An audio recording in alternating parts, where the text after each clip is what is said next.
What's up, everyone? Today, we're going to break down one of the most exciting times in U.S. history, the early 1800s. Back when America was still figuring itself out. Spoiler alert, it involves land deals, wars, and lots of power struggles, kind of like a reality show, but with more history and less drama. Well, maybe not. Let's dive in. Jefferson and the political landscape. Okay, first up, Thomas Jefferson. Imagine this, it's 1801 and Jefferson becomes president. He walks in like, let's reduce government power and let states do their thing. Sounds great, right? Except, in 1803, Jefferson goes and buys Louisiana from France. That's right, he doubled the size of the country overnight. The twist? Jefferson wasn't really into a big government, but he saw the Louisiana Purchase as essential for the country's future.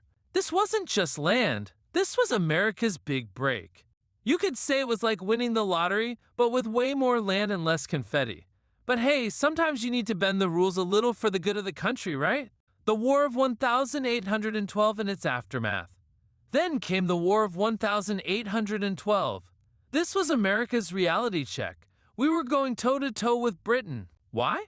Because Britain was messing with American trade and forcing American sailors into their navy. Classic Big Brother behavior. So, America decided to fight back. What did we get out of it? Well, a lot of pride and a sense of unity.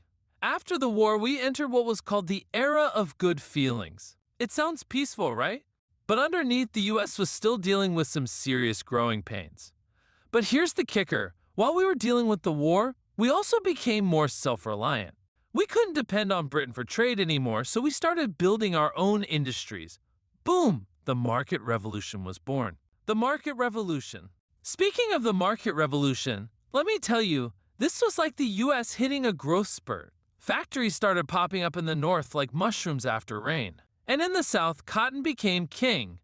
Thanks to the cotton gin invented by Eli Whitney, cotton was suddenly easier to harvest, and the southern economy exploded. Meanwhile, the north got all industrialized and fancy, turning to factories, and soon the whole country was buzzing with economic growth. And don't even get me started on transportation. The Erie Canal, completed in 1825, connected the Great Lakes to the Atlantic Ocean. Basically, it was the 1800s version of Uber Eats, but instead of food, it delivered goods across the country. Talk about leveling up the economy. Economic growth and division, north against south. But plot twist. While the north was going full speed ahead with industry, the south was still all about farming. Cotton ruled the south's economy. And to harvest all that cotton, the demand for slavery skyrocketed. This led to some serious economic differences between the two regions. The North was becoming industrialized and urban, while the South remained rural and dependent on agriculture. The divide? Huge, and it was about to cause some serious drama down the line. The role of federal power. Alright, now let's talk about the role of the federal government. So, Jefferson wanted a smaller government, right? And here's where it gets spicy. The country's growth made it clear that a little more federal power wouldn't hurt.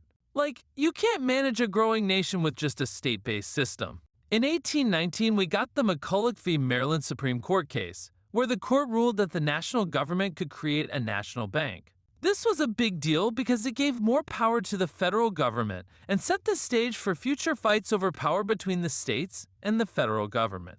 Conclusion. Legacy of early 1800 seconds changes.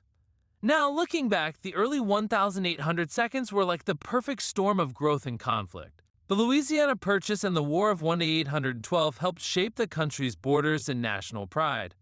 The market revolution transformed the economy and set the stage for industrialization. But the country was also becoming more divided, especially between the North and South.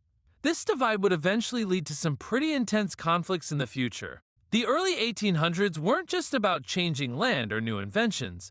They were about setting the stage for everything that would come next in U.S. history. Oh, outro. Alright, that's it for today. I hope you enjoyed this breakdown of the early 1800s. It's crazy how much happened in just a few decades. Make sure to hit that like button if you learned something new, and if you didn't, well, maybe we need to do a rerun. Stay tuned for the next episode, where we'll dive into what happened next as America kept on growing and changing. See you next time!